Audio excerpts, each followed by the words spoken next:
Give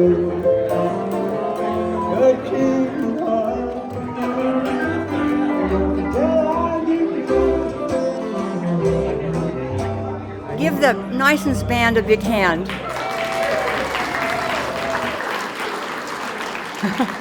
Is it on? Can you hear me? Well, good afternoon, all you people, fine people. There are so many faces down there that I recognize. You probably don't know who I am. I'm Melinda Allison Kelly Covington, alias Carmen Iverson. But tonight I'm Melinda, and I am so excited that you're all here. And the reason why you are honoring us, you're honoring our past. When we came down here in 1857, there was nothing here. And look at it today. This town is blossoming. We are so excited, all of us. Well, I was born in 1815. Do you think I held up pretty good? Okay, thank you. Just asking. I always like compliments, so you have to ask for them yourself sometimes. But anyway, as the first settlers, I don't know if a lot of you remember the story when Brigham Young came down here and stayed. Well, he was at the Covington home, and he looked out his window, and guess what was hanging from the tree, the mulberry tree? It was his buckboard, and it was full of fresh cow manure. I don't know who did it, but you know, he had a lot of wives, and so he was kind of frustrated all the time. I'm sorry, I shouldn't have said that. If there's anybody here that shouldn't have said that too. But anyway, he put 100-year curse on Washington City. He was so mad. So, you know, he did have a temper. Well, guess what? That's how come everything around us grew so fast. St. George grew bigger, everything grew bigger. But weren't we happy we had that 100 years that we didn't have all that growth? Yes, we wish there was 200 years, but oh well, we're okay. We are so happy with everybody that has moved into our town and honors our traditions and the things that we do. Well, I know you don't want to listen to me all night because you're not going to, because we've got a special program. And so we're going to get right off and get going, but I'll be back. Okay, first off, we're going to go with the program. It goes as follows. The opening prayer will be given by Terrell Clove. He was a past Washington mayor in 2001 when the museum first opened. Isn't that exciting? So he's going to give our opening prayer, and then following that, Keaton Earl is going to give our pledge. He is the city manager on the Washington City Youth Council. They are the most wonderful youth that do so much service for this city. And he's also just got elected for the state FFA board of Utah he's a social, is that right, Keaton? Okay, so after the prayer, Keaton will come up and lead you in the pledge. Okay, sit back and enjoy. For the last 25 years, and for all those people that were generous and gave donations of items that are in the museum now that show what it was like living here back in the earliest days.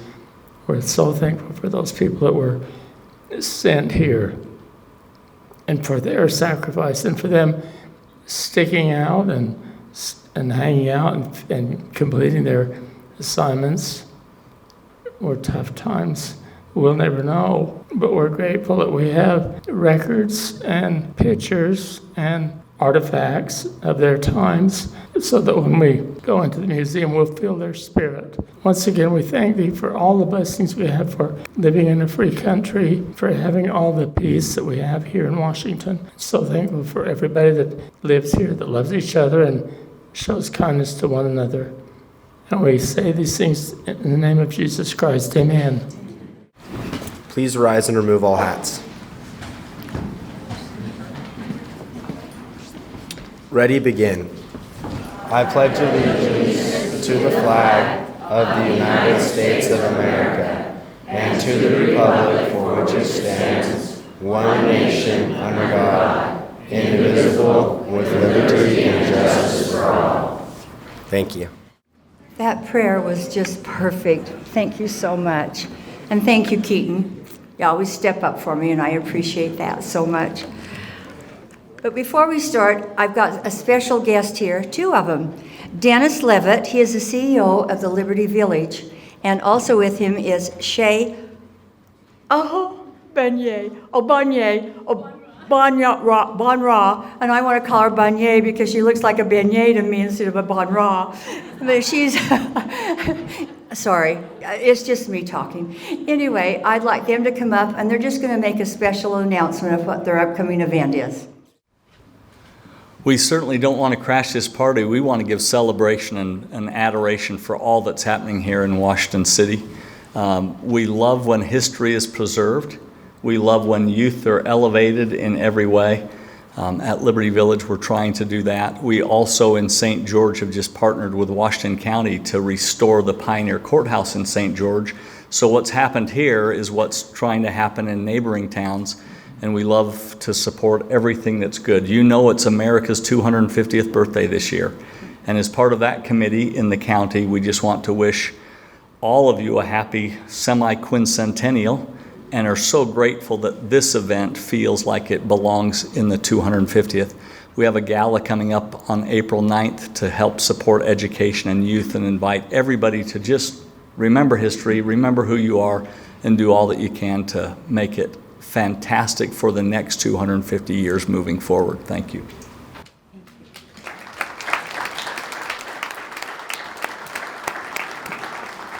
It's going to be a wonderful year, isn't it? We're so excited. I want to welcome all the dignitaries and our city council, and any of you that have been elected. We support you, and we thank you for supporting us by being here today. But I've got a lot of support. I have got a fabulous committee, and I'm going to introduce them because you need to know who put all the work into this museum. First off, I've got let me see if I got the right people, we've got 3 directors. George kind of put me in this spot, didn't you, George? Yeah. I'm the director and president of the museum, Carmen Snow, Melinda. And could you please stand stand? This is, what's your name, Kelly? Kelly Paxman, and he's a director also, and also a volunteer. And then we have sweet Kathy Staley, and she's a director, and she's our treasurer. So give them a hand. Thank you. But then I also have some officers, and I want them to stand and stay standing till I get through with the whole committee, if you would.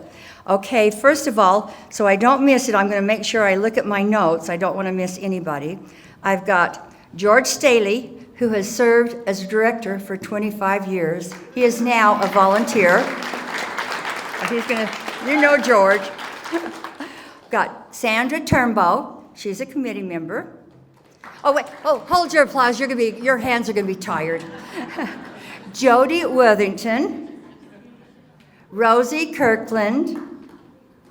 And then Sharon Stuckey. She is an officer. She is a secretary. Darcy Hanson. She is our social media.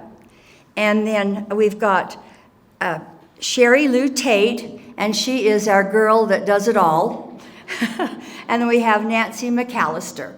This is the committee. This is who, give them a hand. They work so hard in putting this together. Every single one of them brought something to this. Rosie brought the construction. Couldn't have done it without Rosie. Sandra and Nancy and Sharon put the magazine to get the calendar together that we've got outside for sale. Sorry, plug. Anyway, then we have Darcy. She did the social media. Please go on our Facebook. Please join us. We'd love you to follow us. We've got Sherry Lou Staley. You remember I told her, she, Staley Family Farms, but she's the one that's out there in the community really making us look good all the time. We've got Jody Worthington. Did I not call your name Jody? Oh, gosh. Jody is just the one that can do it all. And then Nancy, she also helped with the book. But Sherry put hours just putting things on the shelf. Darcy hanging things. The youth council came and helped move furniture and move things and help clean. We just had so much help in the community because us little sweet little things couldn't lift everything by ourselves. So a lot of our husbands and our friends' husbands and our committee husbands, they all came and helped and pitched in. And who did I not call? Annette. Well, I'm going to get to Annette. But she's the last one I'm going to get to. Because Annette's our volunteer coordinator. And I'm going to have her come up, and she is also the Pie Lady hero that keeps the Pie Lady girls going. So that's pretty cool. So Annette's going to come up, and she's going to introduce the volunteers. Hey, thanks, Carmen, Melinda.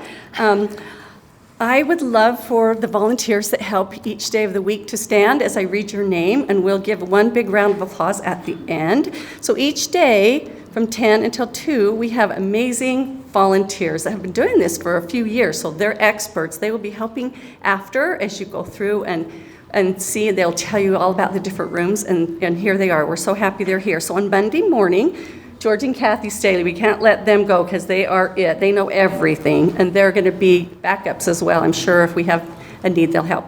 Tuesday morning, Linda Shogren. Afternoon, Coralie Bradshaw. And Wednesday morning, we need a volunteer. So if you think you're interested, there's some little, you can fill out a little form and we'll talk to you. We'd love you.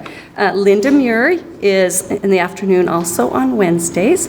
Thursday morning, Marilyn Wallace, who asked to be excused, she had some family matters to attend to. And Farron Holt, our wonderful Farron, who doesn't like front row, doesn't like attention, here he is, but he knows all. He's wonderful. And they've been doing this 3 to 5 years, a lot of them. And then in the afternoon, we have Ron and Peggy Romney. And Ron's here, and he knows a lot. And Friday morning, Rich Chisholm, and in the afternoon, Dave Stapley. Look, they're all here, yay. Oh, Saturday, Brooks Reese. Is Brooks here? Hey, there you are, thank you. And we also have Alice Heaton, who is a substitute volunteer, and a lot of members of the committee will volunteer. So it's well-staffed. So bring your friends, bring your family. And let's give them a hand first. Here we go.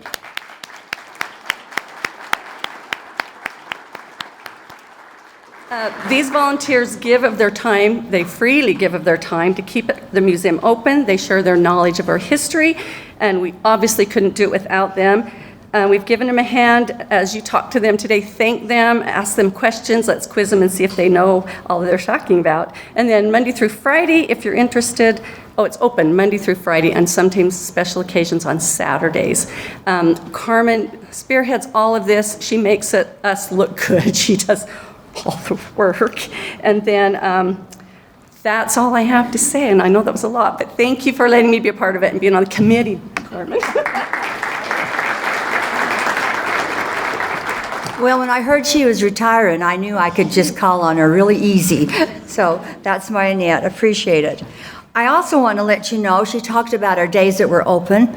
We're also quarterly going to have lectures here and our events, something going on quarterly. Those are big upcoming, and we'll let you know. We'll get on their social media and let you know what we're doing. I see Lyman Hafen down there in the back row, and so Lyman, we would love to have you come one of these times. So, sorry, that's what happens when you show up. I pick on you, but I love you. I'm sorry, I just got to say this really quick. It is so neat, so awesome to see all these familiar faces out here in the audience. You are amazing. You are who we are. So thank you so much for being here. I'm sorry, I couldn't really just stop doing that. Anyway, so we've got everybody introduced, and now we're going to do the most important thing. We've got an amazing man here from the city, and that's Thad Segmiller, and he's going to give us a little talk from the city, because if it wasn't for the city, we wouldn't have this museum. Cuba Lyle, when she was on city council, she went to the school district and asked if the city could buy the old school. That's how we got the old school. And then when Kathy and Gail and George were looking for a place, they went to the city, and the city opened the school up for us to have for our museum for the last 25 years.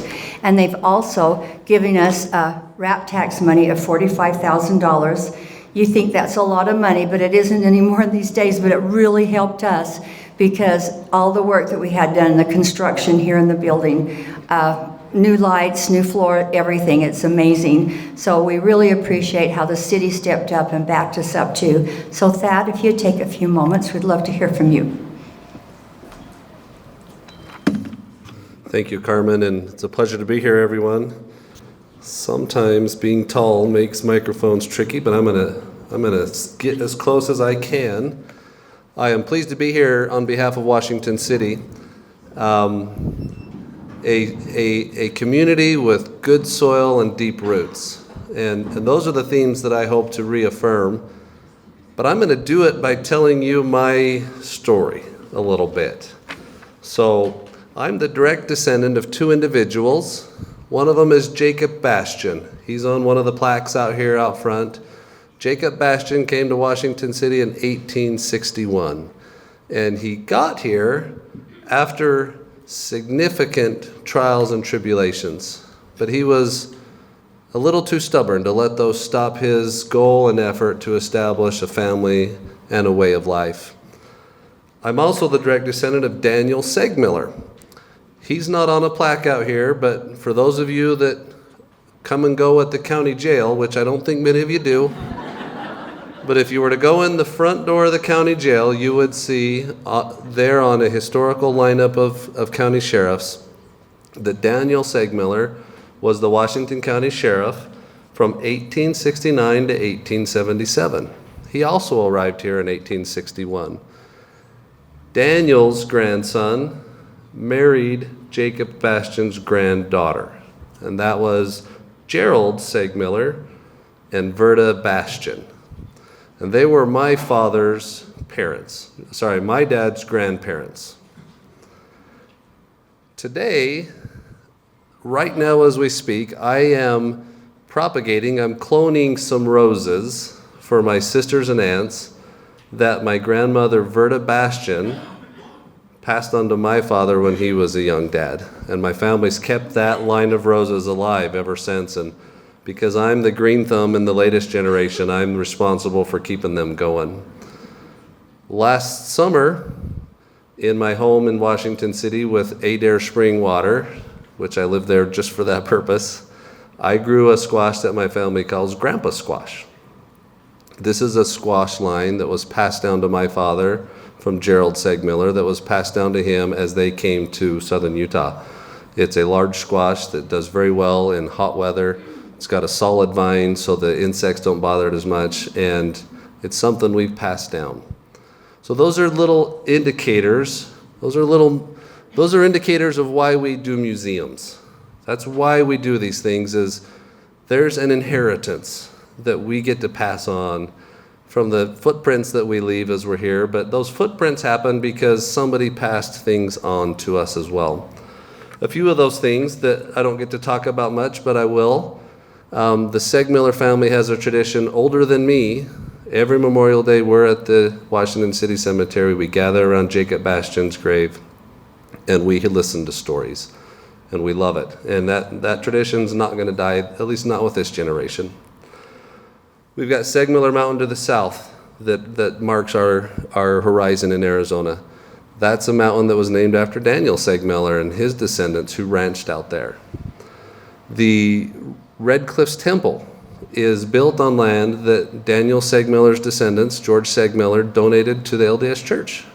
It was once just a farm through struggle and toil that kept a family alive, and now it's got a temple there.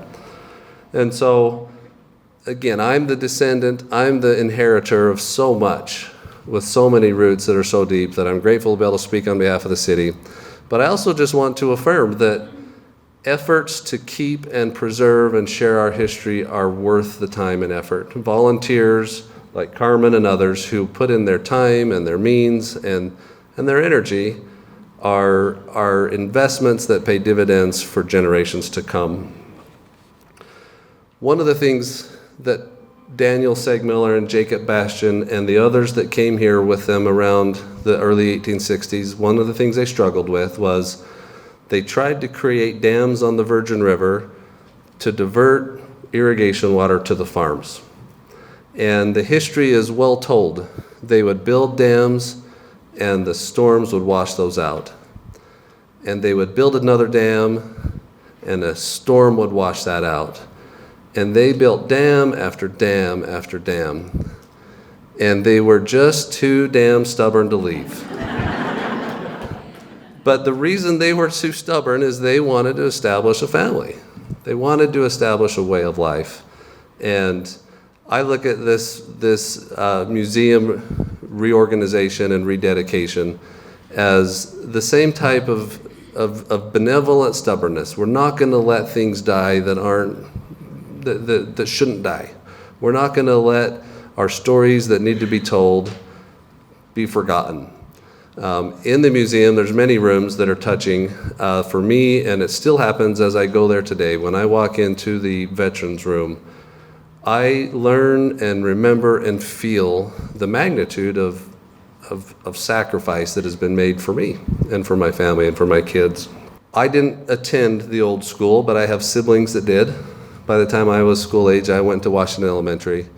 But I just want to affirm that Washington City is a strong supporter of the museum, of the telling of the history, the memory of the roots and the reasons why we have comfortable lives here today.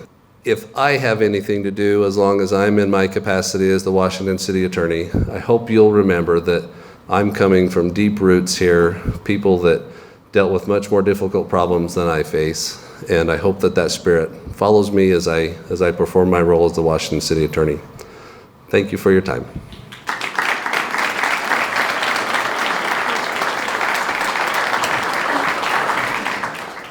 That was perfect. Thank you so much, Thad. We are so thrilled to have him on our side and to be born and raised here. Next, I'm going to introduce our honored guest. And I'm not going to take the time to go into all the history about them because most of you know who they are and what they stand for and what they have done. But they're going to tell us it's George Staley and Kathy Staley and Gail Cooper Smith. Gail always said when we played baseball or basketball, we always have to put our hands together and go, Murgatroyd. And when we do that, we knew we were going to win. And that's what she's done with George and Kathy. I think she put their hands together and said Murgatroyd, didn't you? So I'm going to turn the time over to them, and you're going to, because 25 years ago, it's been 25 years, they celebrated the opening of the museum. Thank you.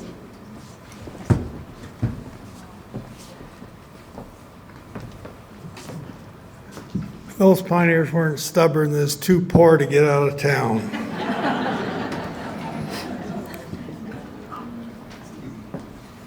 Why a museum?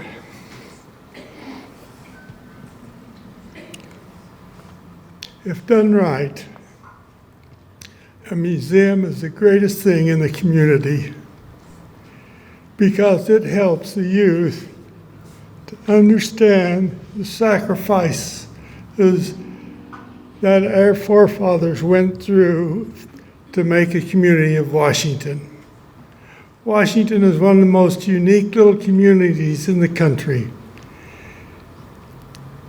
In 1857, 38 families came into this community under the direction of Brigham Young. 10 with the Adair in April, 28 with Covington in May. 4 years later, there was only 20 families left in Washington. Most of them could not take the heat, the dams being washed out, the poor crops, the cotton prices going down, and so they left. And it's important that we let our children know, and those people coming in the community, the sacrifices that was made.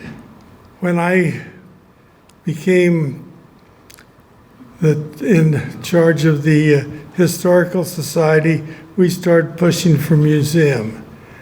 And right around the beginning of this century, a lot of things came together. Mayor Clove was the mayor at that time. Nobody worked harder to get this museum open than Mayor Clove. The things he did for the community and for the society to let us use the building. They paid the utilities, they paid all those things, and their rent was $1. Those, for 25 years, the community fathers have helped maintain this museum. Kathy is going to tell a little bit about how it got started so that you understand the process of these last 25 years.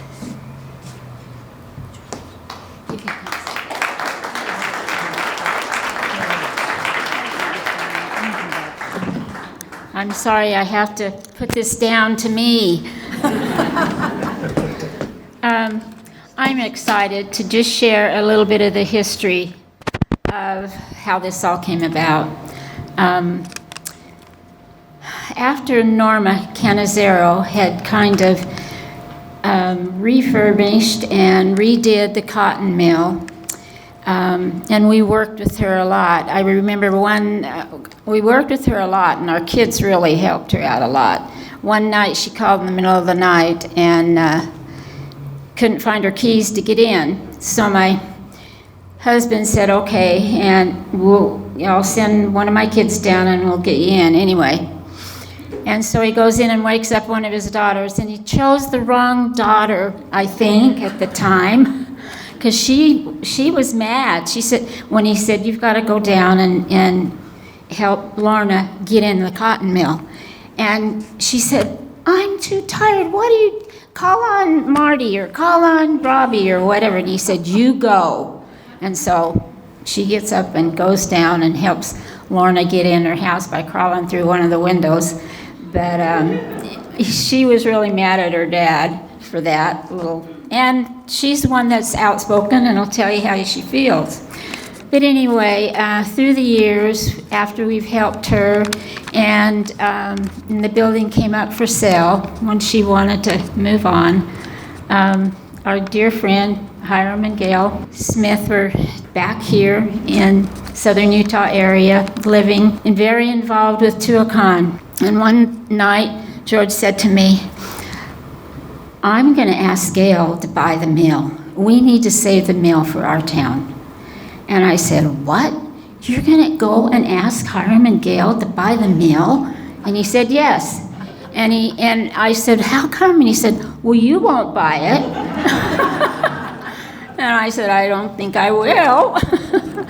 But anyway, he went and met with the Smiths, and they bought the mill. And it was an exciting time for us. We were excited to have Gail and Hiram Ritz back here helping. They were out to Tuacahn doing all kinds of things, and other places, wonderful things they were doing. We got excited, we really did, because we have the property that meets the mill property, and we thought, oh, we could do so many fun things with this. And Hiram even hired a private jet, and 6 of us had this trip back east to go see all these wonderful places that maybe we could get some ideas about what to do. And we had a great time. It was awesome. Came back with a lot of dreams and a lot of fun things to do. And so we worked with her and him for a few years, helping him decide what to do. And, you know, as things go on and unpredicted, it didn't work out. Our dreams just didn't work out at that time. But that was okay, because they were able to sell it to Star Nursery, which is a going mill that's just doing wonderful and was doing wonderful. It was a great sale, we feel. We were so excited that it was a working mill again. And they kept it so wonderful and done such a good job, and have been really good people for our community to have.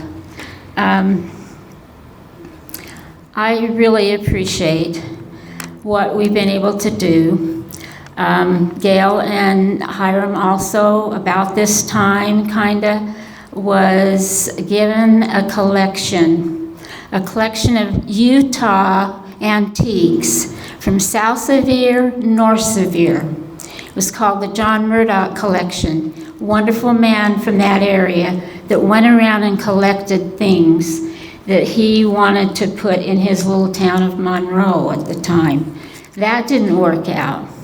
But somehow they got wind of this because Bumbleberry Inn up here by Zion, that collection had been given from the Murdoch family, I think, Gail, if that was right, to the Bumbleberry Inn because they had planned to do a little village and try to do something fun with all this collection that they had.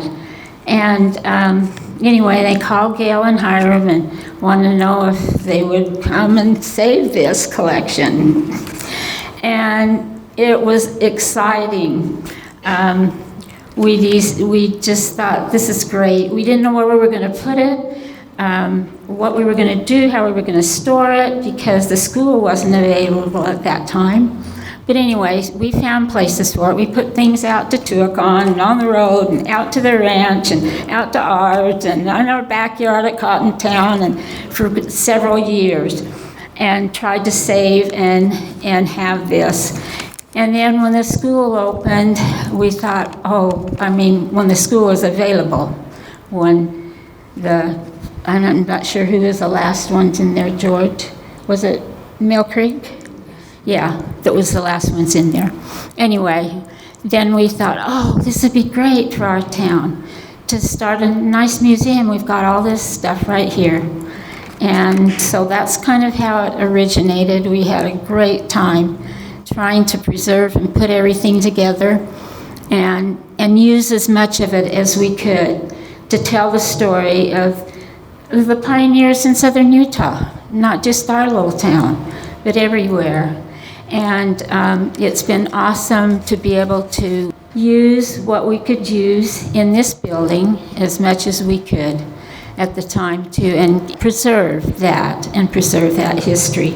We are so appreciative of the city for helping us, and we've had some wonderful volunteers for 25 years helping us to just preserve and keep it open and to have this for our community. And so we're very grateful now that we can pass it on and that it'll keep going and be able to have a wonderful place for families to come and anybody and everybody to learn of our history.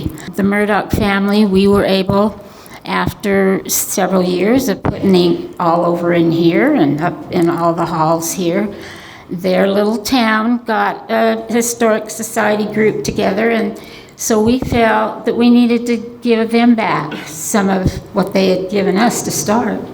And so they were so excited, and a group of them from Monroe, Utah, came with their trucks, and we just let them kind of go through outside, inside, over to our place where we had some stored still down at the mill, a few things, and let them take it back to their town and their counties where it was from.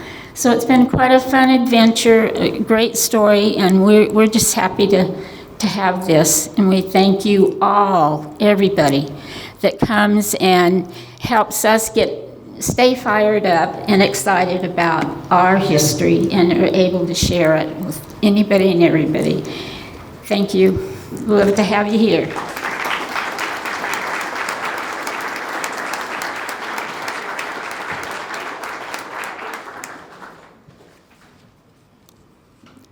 They didn't tell me I needed to wear a pioneer costume. Sorry. Maybe she did. I forgot. I've reached that age, Never know. But I'm going to go out of the box just a little bit and tell you a story that helped me realize the value of museums. When I was a youth, 12 or 13, I grew up in the 50s, the greatest generation, I have to brag. Yay. Anyway, a group of us every day in the summertime would walk Main Street up to the boilers or the warm springs and swim as long as we could. And on the way back, we would pass Mandy Millen, Arthur Millen's home, and the rock ditch would go by their home, and sometimes if there was water in the ditch, we could wet our feet again, because we always went barefooted, even in the hot of the sun. I don't know how we did it, but we did it. And she would have a hose on their lawn, and sometimes she would be sitting on her porch in her chair, and we would chat, talk. And so shortly after that, or time, I came to church, and this church had been built, And I came to church and I was walking down the aisle. Mandy Millen was sitting right on the aisle in the seats. And she grabbed my arm. And she says, "Oh, Gail, I want you to meet my daughter. She's up here visiting me from California." Now, you have to understand that Mandy at that time, in my youth, was my age. And her daughter, when I looked over to say hello and nice to meet you, was probably maybe a little younger, in her 60s, but anyway, older. And I said, "Oh, I'm so happy to meet you." And it triggered something in my brain. And when I went down and sat down, I thought I was the only person in the world with my season of friends, George and Kathy and all those that we were growing up with, were the only people that grew up in Washington. I couldn't understand and learned then that there were people before me that grew up in Washington. So the next lesson that I learned, as my father was always honored Memorial Day, and he would have a number 3 tub. He would pick all of the roses. He grew roses. You would have loved my dad's rose garden. And take it out to the cemetery, and we always went with him. Then the cemetery was red dirt mounds with headstones. And as I would stand there, my dad was putting the flowers on our ancestors' graves and so on, I again realized that there were many that had gone before me, and learned the lesson that their roots and my roots, I'm a 7th generation Washingtonite. Now when I go to the cemetery, it takes me all afternoon or all morning to put a flower or something on my ancestors' graves. So I learned the value of it. So now I can come here after seeing and hearing and seeing those graves and learning about Mandy Millen's had children that grew up before I did, that I can come here and see the tools that they used. I can see the clothes that they wore, and the everyday items that the people, when they grew up here, were wearing or actually used. And this is significant to me. I can come here and hear the stories and the quiet triumph that shaped our town. I can hear the stories of the taming of the Virgin River. I can hear the stories of the dam, the canal that they built. What an incredible feat just to build the canal. It went through 2 mountains. We used to float down it on inner tubes down that canal to water the fields. So back then, in the beginning, they could grow cotton, they could grow sugar cane, they could make grape vineyards, they could grow onions, patches. George, I bunched a lot of onions in the Staley's patches and radish patches. And I can come here and learn all about that. Another thing that I'm very grateful for in the museum, and so grateful for all of you who have done this and put this together, is it combats history's amnesia. We all live in a very fast-paced time today. It's a digitally driven world that we live in. And so it's easy to forget where we came from and our ancestors, and to get involved in the stories. And new buildings have replaced old buildings. Quentin's store is no longer here, and it was such a significant part of my life growing up. The post office, where Lydia Stevens was the postmistress, gone. And the Washington fields, they've been planted with seeds of houses.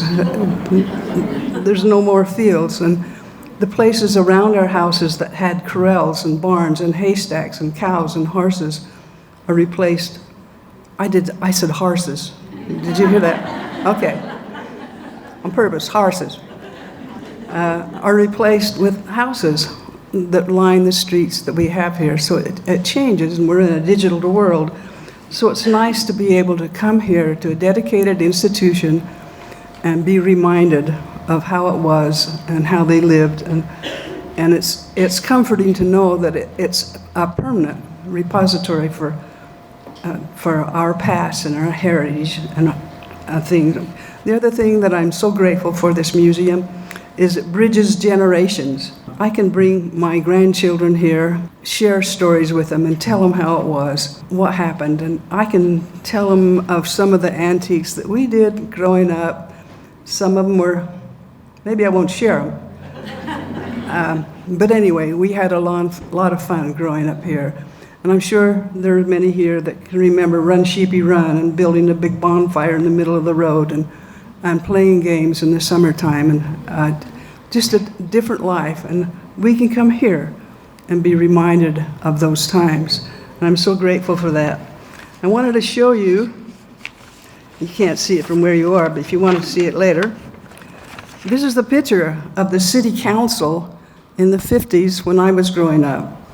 And just to see, you can see Quentin Nyson here. There we go. He was the mayor. And Frank Staley, who is George's grandfather, was on the city council. My grandparents, Orman and Mildred Wilkins, were on the council. Irma Iverson, that brings back lots of memories. The piano used to sit right here, and Irma would come on mutual nights and play the piano, and we could dance, dance, dance, dance. And then Roka Paxman, and then Sister Tanner. Yeah, what's her first name? It'll come to me. No, the Roka Paxman, wait a minute, I got it here.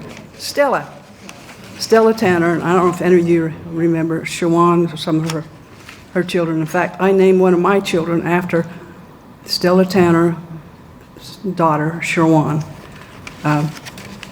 So that meant a lot too. So anyway, that's what this museum means to me, and I hope that all of you will understand and teach the rising generation the value of museums and what they can come and learn and keep connected to their heritage. The scripture popped into my mind about the hearts of the fathers will be turned to their children and the children will be turned to their fathers, and I thought, a museum is a great way to do that. You can go in a museum and look at a plow and be connected to that past and think what we have now that takes its place into the future. So I just want to say thank you to all of you who have made this such a wonderful, wonderful museum. And it's so needed and such a retainer of memories of this community and all those who did grow up and contributed and made it what it is today. And thank you for this opportunity, Carmen. It means a lot.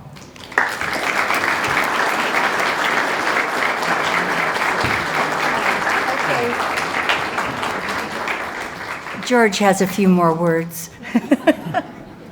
Growing up in my grade, we had 7 kids, Gail and Judy, myself, Richard Williams, Jimmy Turner, Claire Tobler, and Jerry Sandberg. So the 7 of us, boy, did we have fun. The only thing I hated was Gail was a better athlete than any of us. I'd like to talk just 1 minute about one of the most important things in our museum. During the 30s and 40s, the census of Washington was somewhere between 400 and 500 people.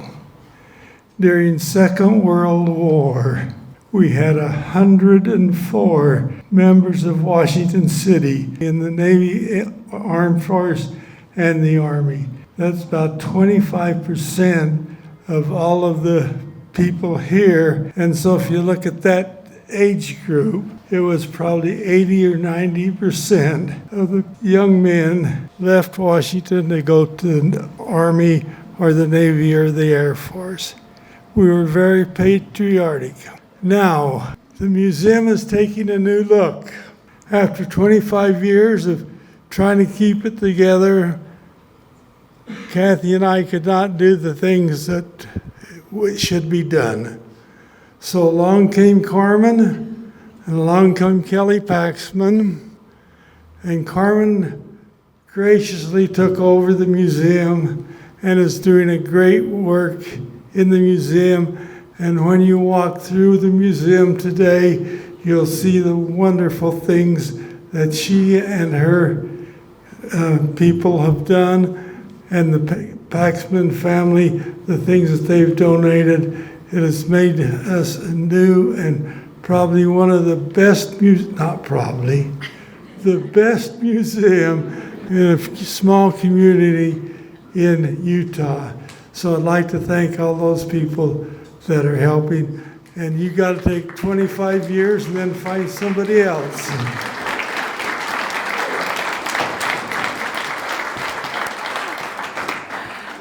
George, I won't be here in 25 years, I don't think. I was thinking about that. Let's give them a hand. It's because of them that we're here. We did honor them. We have honored them in the museum. We've done a plaque and a little picture and their little story that's in the museum so that nobody will ever forget who started the Washington City Historical Museum.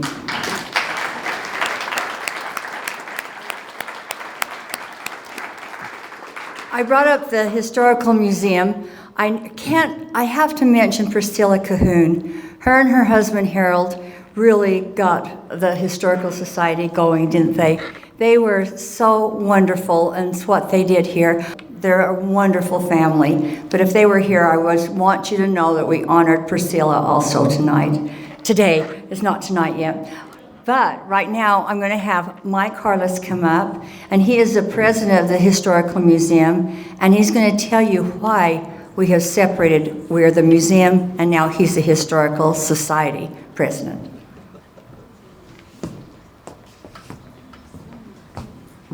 Let's get it straight. I'm president of the Washington City Historical Society. I'm just messing with you. I'm nervous. I'm glad she brought up Harold and Priscilla Calhoun, because in 1994, working with the Washington County Historical Society and Doug Alger, they formed the Washington City Historical Society. And anyhow, a lot of excitement, a lot of people got involved, and they ended up purchasing and acquiring the property at the Relief Society Hall. And in 1996, they had raised over $200,000 in donations and remodeled what you see today of the Relief Society Hall. That white stucco is over adobe. That's an adobe building. And anyhow, that was an acquirement, like I said, of the Historical Society. So besides doing research and history and logging that stuff and everything else, they were also running the Relief Society Hall. Because of health reasons, they no longer could serve as president and board members, and George took over as president around 2000. By 2001, which you see here, and the whole reason we're here, the dream of the museum with the board that he had at that time and committee people, the next big project was the museum. So under the tutelage of the Historical Society and as president, George had all of these responsibilities. He did that for 20 years. In 2000, because of health reasons and everything else, he said he needed to step down in a board meeting. I had just basically joined the Historical Society over a year previous to that, because my big thing is historical research and everything. And that board had shrunk down to just a handful of older folks. And me being in my late 50s and everybody else in their 70s and 80s, I was the kid. And they were going to shut down the Historical Society. Nobody wanted to take over as president. They didn't have the people, resources, none of the younger generation. And I just sat there and I says, George, I says, how can you do that? You got this museum, you got this Relief Society Hall, you got this foundation money coming in, all these other things, and what do we do? And so I stepped in. If I'd known what I know now, I probably would not have done it, but me and Karma have had this discussion because, her stepping in on the museum, it's quite a task. A lot of work and not a lot of help and volunteers. And it wears, and the programs and the facilities to serve the public, the community, to do what those buildings and these different things do. Things need to change. The city's changing, the culture, everything else. So, a year and a half ago in a board meeting, I said, if these things are going to survive, we need to think outside the box, and one of the things we need to do is pull the museum away from the Historical Society and make it its own 501c3 nonprofit corporation, and let it be its own entity, and see if we can get volunteers just to do that and be part of that and everything else. And anyhow, the board, which consists of George and Kathy, Don and Rebecca Young, and myself, we voted to do that. And we set it up and we got it rolling. And George and Kathy, right off the bat, because of health reasons, they couldn't do a lot of it. And I was helping them, trying to get people and things. Like I said, that's where Carmen came in.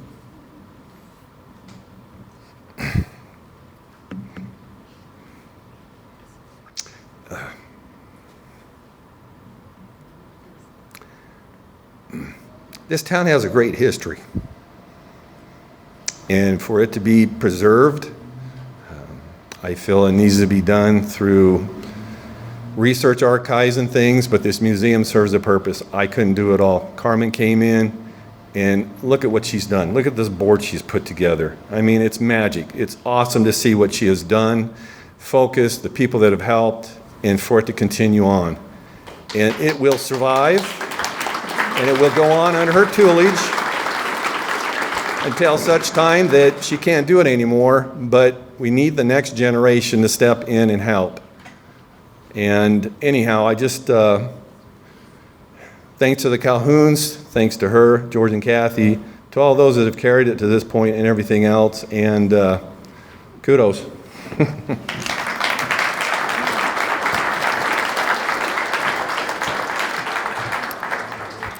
Thank you, Mike. And he's also on our committee. I wouldn't let him go because he does so much. He just keeps me in line. He tells me, okay, Carmen, you've got to do this, you've got to do that. I said, okay, we'll do it. Anyway, but right now, while Bob is coming up, Robert, are you right here? Nyson? Yeah, you're up. We've got a little special number that they're going to perform for you, him and Kevin, and I know that you will enjoy it.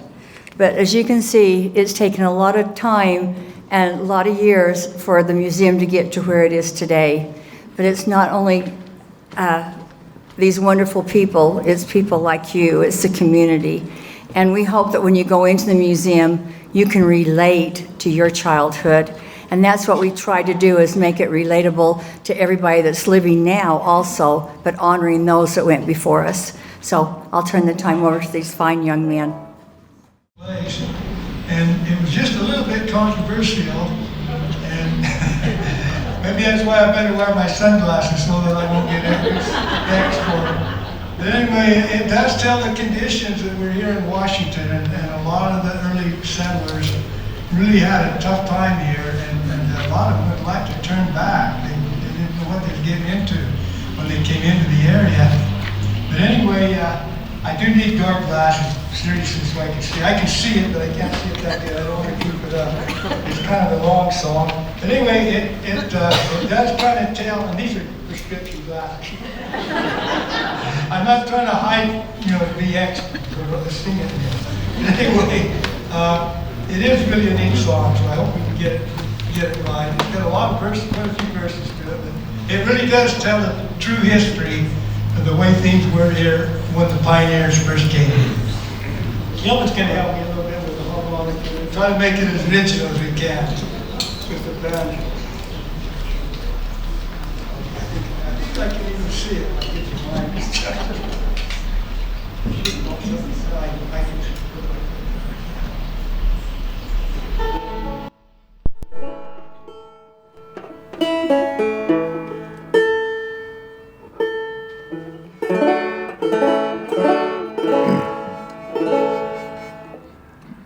Get that right.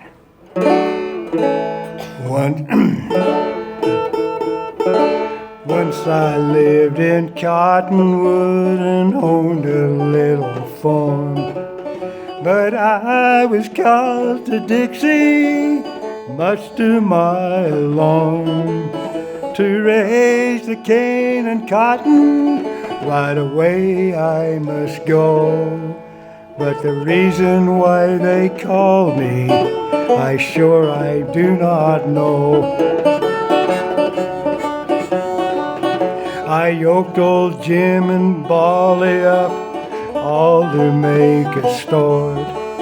To leave my home in Jordan, it almost broke my heart.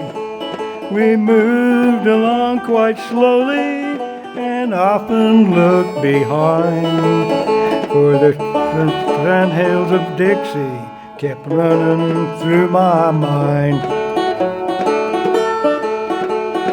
Length we reached the Black Ridge, where I broke my wagon down. I could not find a carpenter so far from town. With a clumsy cedar pole, I fixed an awkward slide. My wagon pulled so heavy that Betsy could not ride. Betsy was his wife. When we reached the Sandy, we could move not at all. And poor old Jim and Bolly began to puff and low. I whipped and swore a little, but could not make the route. For myself, the team, and Betsy, we were all given out.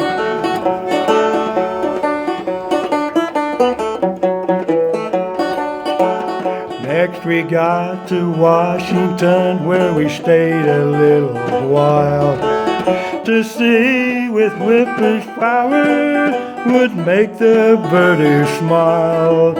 But oh, I was mistaken, so I went away, for the red hills of November were just the same in May. I feel so weak and hungry now, there's nothing here to cheer, except prophetic sermons, which we often hear. They hand them out by the dozens and prove them by the book. I'd rather have some roasting ears to stay home and cook. I feel so weak and hungry now, I think I'm nearly dead.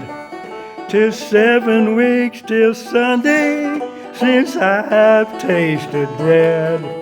Of carrot tops and loosened greens, we've had enough to eat. But I'd like to change that diet for buckwheat cakes and meat.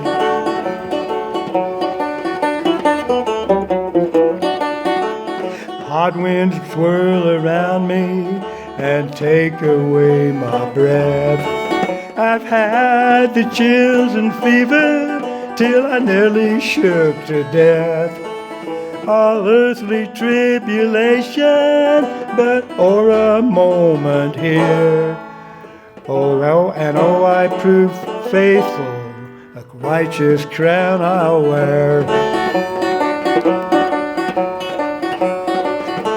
My wagon sold for sorghum seed to make a little bread. And poor old Jim and Bolly, who long ago were dead. There's only me and Betsy left to hold the cotton tree. May heaven help the Dixieite, wherever he may be. Thank you, guys.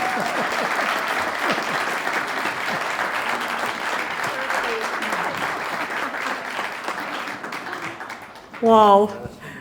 Does anybody know what a prickly pear is? Well, I bet Betsy knew when she fell down on one. You know what a prickly pear is, don't you? It's a cactus. Okay. Some of you went, whoo, over their heads. Sorry. Now I've got something really exciting, is that Kelly Paxman's going to come up and talk about our very new exhibit that we have in the museum, and it's called Left Behind by the First People. Kelly?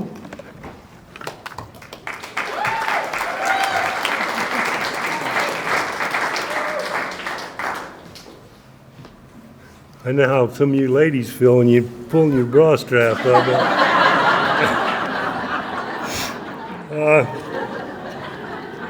I was thinking today when I was putting these clothes on, I was thinking, boy, these suspenders are all right. They're great because I'm not all the time pulling my pants up. My belly's pushing them back down. So these are all right.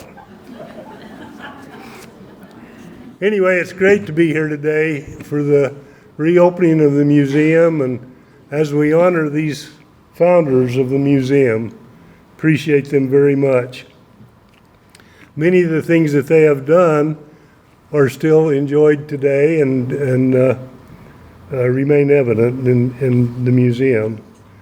I know it's been mentioned a little bit already, but I'd like to thank a few people before I do announce the new exhibit.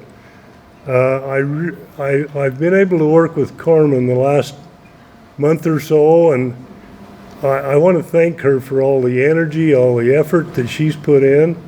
It's amazing to me. I actually drove by a couple of times and her car wasn't here. So I thought, holy cow. But yeah, and we also have a great museum board right here in front. They're awesome, and we have some great volunteers that are going to start their shifts tomorrow, I guess, and so it'll be great to be open again. Like Carmen said, I've been asked to introduce a new exhibit that we've added to the museum, which we have called The First People. Most of the items that we have on display are from two Native American tribes, the Anasazi and the Paiutes. Most of the items we have on display have come from right here in Washington County, our part of the collection that's in there, mainly found by our family, mostly. There's a few items that have been given to us, but anyway, my family has agreed to put some artifacts in the museum left behind by these first people that we hope each of you will learn from and enjoy. Again, thankful to Carmen for her help with all of the displays. She has been awesome. If there's anything that looks good, her and the museum people. When you go in the museum, you'll notice that not only with her displays, she has also put some very informative messages along with the pictures, especially about the Paiutes, which we still have Paiutes in this area today, as most of you know. I want to express my appreciation very, very much to this guy right here, George Staley. It's been great to catch his enthusiasm to have Native American exhibit in the museum. He's done a great job. We also, in the museum, we have a nice collection that's been donated to the museum by the Bob Perry family, and we thank the Perry family for their very generous donation. I'd like to take just a couple of minutes and explain how my family got started in this hobby that we had. When I was 11 years old, my dad had been to the doctor, and the doctor suggested to him that he find a hobby that he can start because he was having a little trouble with stress at that time in his life. 3 or 4 years earlier, our family was out on Panaca Summit picking pine nuts, and my mother found an obsidian arrowhead. Dad, taking the doctor's advice, he decided, hey, that's a pretty good hobby. He says, I think I'll start that. And when he did anything, it was all the way. He was like a perfectionist with everything he did. And that started a great family hobby, and we've had a lot of good times over the years as we've gone out with family and some very good friends out in the hills. And I have thought for quite a few years, especially after my mother and father passed away, that this collection that we had collected over the many years should be on public display. It should be enjoyed, it should be learned about, and it should be appreciated for the great people that made these artifacts. You know, they should be where people can come in and look at them. That, to me, is very important. And I have the greatest admiration for these Native Americans that lived right here in this area where we live today. Most of the Anasazis lived along the Virgin River. Just about on any prominent hill along the river, you'll see their family circles and their pit houses where they lived, and they were able to farm along the river. And I also mentioned the Paiutes. Like I say, there's Paiutes here today. The Shivwit Band of the Paiutes, west of Ivans, is a group, and then there's a few in Nevada, and then there's a few scattered up through the state, which are the Band of Paiutes. And as I talk about some of the Native Americans, a lot of their time was spent trying to find food to eat. You got to imagine how harsh it was in this environment for them to live, but they did a great job of it with what they had. They would eat certain plants, berries, pine nuts. They'd hunt game to eat. They grew corn, grew beans, and even some squash. And they also made very finely chipped arrowheads that they used to hunt with. They had beautiful jewelry, such as pendants and beads that they were able to make. They made beautiful pottery with some very artistically painted designs on them that very, very beautiful, amongst other items. And we do have some in the museum, hopefully, that you'll come and look at. And I hope each of you enjoy the displays of the First People that we have put together for you to enjoy. And I'd like to turn the time over to Sharon Stuckey now. Thank you.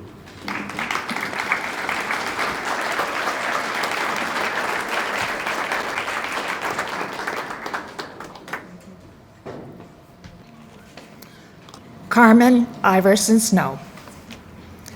Carmen has dedicated her talents and service to the place she calls her hometown, Washington City. I'm going to share with you some of her community service, starting with the president of the PTA of Washington Elementary. She thought she needed to start doing something for the community, and that's where she started. And her vision was for the students to become soaring eagles. She later became state PTA president and was an advocate to all of the Utah children. Over the last 2 decades, the Washington City Youth Council was formed. Carmen, along with Sherry Staley Tate, helped shape these young boys and girls to be leaders and examples to their community. Some of them are here helping today. And about that same time, the Covington House was acquired by the city. Carmen had a vision, and with the help of Sherry, they transferred the Covington House back to its original state. The Youth Council had their meetings there. Tours were set up for the community. Carmen took on the role as Melinda and shared the stories of the women who settled Washington through Melinda. Carmen made it possible with the community donations to have a statue of Melinda placed out in front of the museum by donations to represent the early women of Washington alongside the men. Carmen continues to give tours as Melinda at the Covington House and gives the history.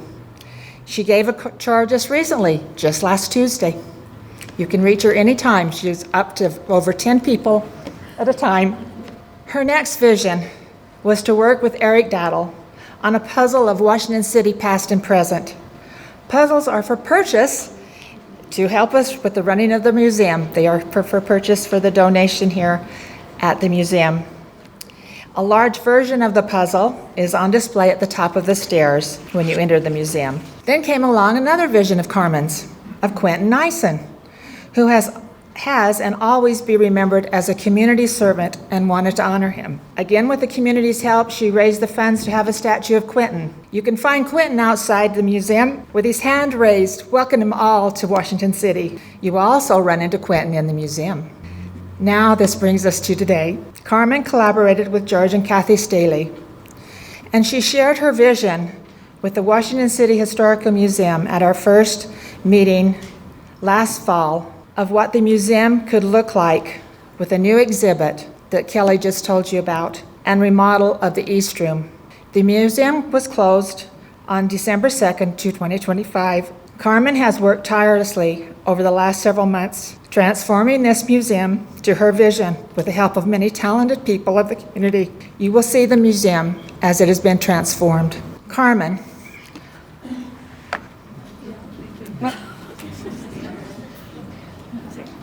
This wasn't on the program. Nope. I'm sorry, this wasn't a Carmen Day. No, but we wanted to. Okay. Anyway, on behalf of the museum committee, Oh,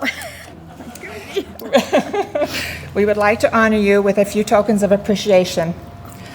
First, the flowers over here represent your heritage. Sharon said, get Carmen a card, and I says, let's write Carmen a poem. Oh, my And all the gosh. little things about the poem are in here. And this cute little book, Hip Hip Hooray for Allie McRae. If you don't have it, you'll read it Okay. tonight. Oh, You my drink your Diet Coke. Okay, so I wrote her this little poem. You can set it down. Carmen, the lover of Washington and peeps, fueling up on Diet Coke and don't get much sleep. We know you have many tales to tell, to share, and want people to love things just the way you care. Now, the reason we want to honor you is for all the many things you do. For our community, our history, the present and past, you make everything better and do it with pizzazz. You're always on a roll wherever you go and include so many in your circle you know to grow. Sorry. Our historical museum, you will always take great care to show Washington's heritage and with everyone you share. This little token of appreciation and thanks right now is for you to remember you're amazing. Wow, we love you and all you do. Your historical committee members, museum members, we love you. thank you. And Jody, guys. And Jody has something for you too. Carmen's dad and my dad are brothers, and Carmen's been mentoring me ever since she could style and merchandise the polyester pantsuit. Long time. Long time. Everything she touches turns to gold, and she mentors us all. We love you. You're so sweet. Oh, thank you. This is darling. Oh. You guys. And this is my sister, Sharon, my baby sister. What is presented here is all of the pictures of all the things that she has presented to the community. Oh, thank you so much. Now, you.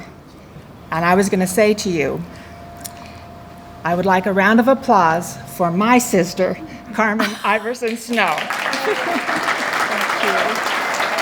Thank you so much. Oh, you guys. Oh, my gosh. Here's something for you guys.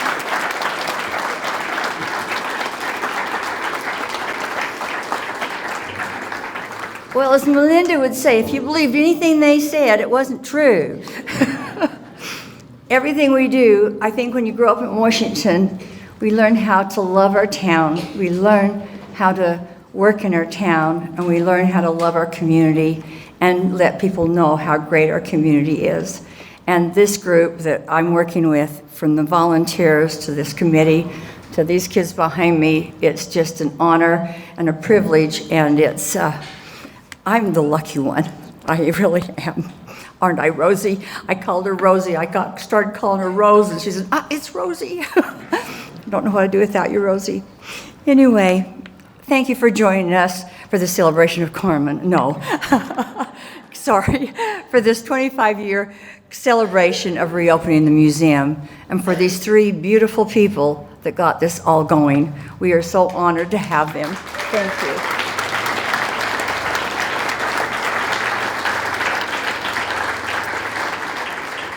The museum is a place where Washington's history comes alive. Here you can step into our past. Here you can learn about the origins. Here you can experience centuries of stories that leads one to truly appreciate the hardships and sacrifices and the cultures who have called this place home. Here inside the old schoolhouse, the Washington City Historical Museum is a gathering place. It's a place where residents, visitors, and generations to come can appreciate the traditions that our community have fought tirelessly to maintain. Even with the widespread growth of southern Utah, the people of Washington City have committed themselves to honor our past. Our history is the essence of the small town and the very thing that makes us uniquely Washington City. I always want you to know that Washington is where Dixie began.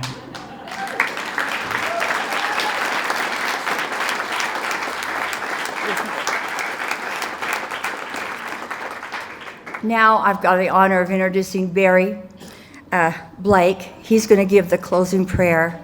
And after the closing prayer, and Barry gave the prayer 2001. When Barry, how old were you? You were just like 19 years old, weren't you? Where is Barry? Oh, get up here. But now he's over all the parks and recreation. Have I got that right, Barry? Okay, and I was so tickled when I saw him on the old program that Terrell had and showed me the program, and I said, I'm getting Barry up here to give the closing prayer. But after the closing prayer, following the closing prayer, everybody on the stage and all the committee members are going to go back and get on the staircase and just do a photo op of cutting the ribbon. Guess what? The rest of you get to hear Nison's band and eat pie until we're done. So thank you for the pie ladies. Thank you for stepping up. Thank you for coming. And y'all come back here.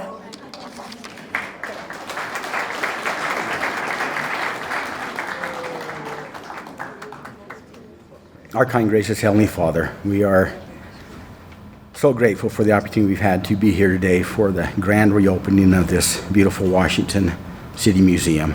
We're so thankful for this building, for the opportunity we have to come here to honor and remember those who went before us and paved the way that we might be able to enjoy the life we have here in this beautiful city and the quality that we have here.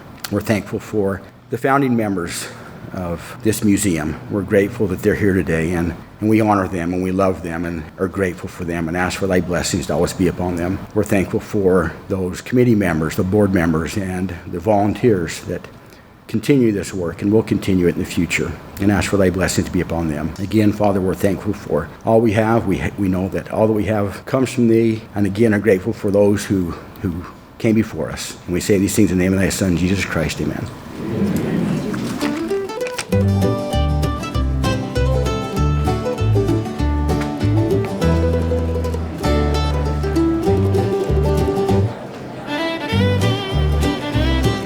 Don't leave. Go through the museum. There are 4 rooms.